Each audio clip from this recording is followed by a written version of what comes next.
আসসালামু আলাইকুম বন্ধুরা, আশা করি সকলেই ভালো আছেন। কাজী ক্রিপ্টো ফাউন্ডার্স ইউটিউব চ্যানেলে আপনাকে স্বাগতম। আশা করি বুঝে গিয়েছেন যে আজকের ভিডিওটা কি টপিক নিয়ে হতে চলেছে। আজকে আমি আলোচনা করব যে ট্রেড করা কি আসলে হারাম নাকি হালাল, আর যদি হালাল হয়ে থাকে তাহলেও কোনটি, বাইন্যান্স নাকি কোটেক্স অথবা ফরেক্স, এগুলো তিনটি থেকে কোনটি আসলে হারাম বা হালাল। ট্রেডিং করা কি আসলে হারাম নাকি হালাল, এটা আপনার বুঝতে হলে আসলে আপনার ট্রেডিং কি এই জিনিসটা আপনার বুঝতে হবে। ট্রেডিং হলো যে আপনি একটা মুদ্রা বা একটা কয়েন মনে করেন, বা যে কোনো একটা জিনিস আপনি বাস্তব জীবনে হোক আর ট্রেডিং লাইফে হোক আপনি কিনলেন। একটা জিনিস আপনি 10 টাকা দিয়ে কিনে 12 টাকা বিক্রি করলেন, মানে স্বল্প পরিমাণ লাভে বিক্রি করলেন, এটাই হলো আপনার ট্রেডিং।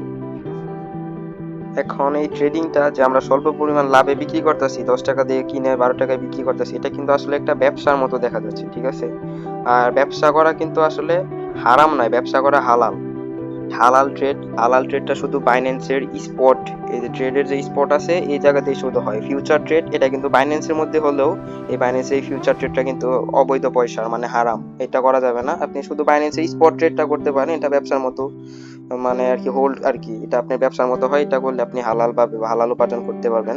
তবে ফিউচার ট্রেড করা যাবে না, ফিউচার ট্রেড আর কি বাইন্যান্সের মধ্যে হারাম এটা। তো এটা আপনি স্কিপ করবেন। তারপরে আসা যায় কোটেক্স অথবা ফরেক্স, ওটা বৈধ পয়সা নয়, ঠিক আছে, ওটা সম্পূর্ণ একদম জুয়া। তো এখন আসা যাক যে জুয়া কাকে বলে। আপনি একটা মানে এক্সাম্পল দিলেই আপনি বুঝতে পারবেন যে জুয়া জিনিসটা কি। জুয়া হলো এমন একটা জিনিস যে যে জায়গায় আপনি ইনভেস্ট করবেন, ঠিক আছে, যেমন আপনি তাস খেলতেছেন, মনে করেন যে তাস খেলেন, এখন এই জায়গায় আপনি ইনভেস্ট করলেন। এখন আপনি জুয়া খেলতেছেন, এখন আপনি তো আর বুঝতে পারবেন না যে মানে পরবর্তীতে মানে ভবিষ্যতে মনে করেন 5 মিনিট একটা গেম খেলেন, এখন আপনি কি জানেন যে এটাতে আসলে 5 মিনিট পরে আমার লাভ হইব নাকি লস হইব, এটা কিন্তু জানেন না, ঠিক আছে। আর ব্যবসা মানে স্পট ট্রেড যা দেখালাম, 10 টাকা দিয়ে কিনে 12 টাকা, এটা আজ হোক বা কাল হোক বা 1 বছর বা 10 বছর পরে হোক, একদিন একদিন কিন্তু আপনার লাভ হইবই।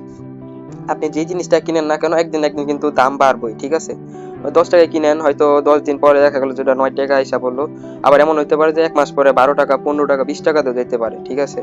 তো এটা আর কি স্পট ট্রেড। আর কোটেক্স হইলো জোয়ার মতো। জোয়া কিন্তু আপনি জানেন না যে 5 মিনিট পরে বা 10 মিনিট পরে যে আমি একটা জোয়া খেলতেছি, যেটা 5 মিনিট পরে আসলে আমি গেমটা কি উইন হমু নাকি লস খামো, এটার কিন্তু আসলে গ্যারান্টি নাই। আর যেই জিনিসে গ্যারান্টি নাই, ইনভেস্ট করবেন, আপনি টাকা আপনি ইনভেস্ট করবেন, কিন্তু কোনো গ্যারান্টি নেই যে আপনি জিতবেন বা এটা থেকে আপনার টাকা ব্যাক আসবো নাকি যাইবো, এটাকে আসলে জুয়া বলে।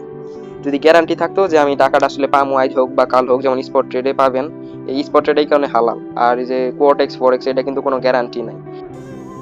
করেন আপনি একটা আপের সিগন্যাল দিলেন, ঠিক আছে, তো এখন যদি মার্কেট আপ না যায় যদি ডাউন খায়, তাহলে কিন্তু এই জায়গায় আপনার লস হইব। তো এই হিসাবে দেখা যাচ্ছে যে এটা জুয়া, কারণ আপনি আপে দিয়েছেন, এটা আপ হয় নাই, ডাউন খাইছে, আপনার এই জায়গায় লস হয়েছে, এই কারণে এটা জুয়া। জুয়া হইলো হারাম, এটা আপনার করা যাবে না। আর স্পট ট্রেডে আপনি মনে করেন 10 টাকা দিয়ে কিনবেন, একদিন একদিন তো 12 টাকায় যাইবই না, আজকে না যা কালকে যাবো, কালকে না গেলে 1 মাস পরে যাবো, 1 মাস হোল্ড করতে পারবেন, এরকম একটা সুযোগ আছে। আর এই যে এই জায়গায় যে দেখতেছেন টাইমিং দেওয়া আছে, ঠিক আছে, আপনি এই জায়গায় টাইমিং সিলেক্ট করতে পারবেন যে কত মিনিট নিয়ে আপনি করবেন, যে 11 মিনিট না 12 মিনিট নিয়ে করবেন।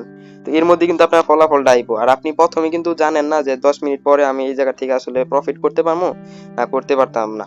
যদি আপনি জানেন যে 10 মিনিট পরে হোক বা 1 মাস পরে হোক যদি প্রফিট করতে পারেন, ওইটাই হলো হালাল। আর যেটা করতে পারবেন না, ওইটাই হলো জুয়া। Da cabeçada ela é pica, entra novinha delícia. Ela tá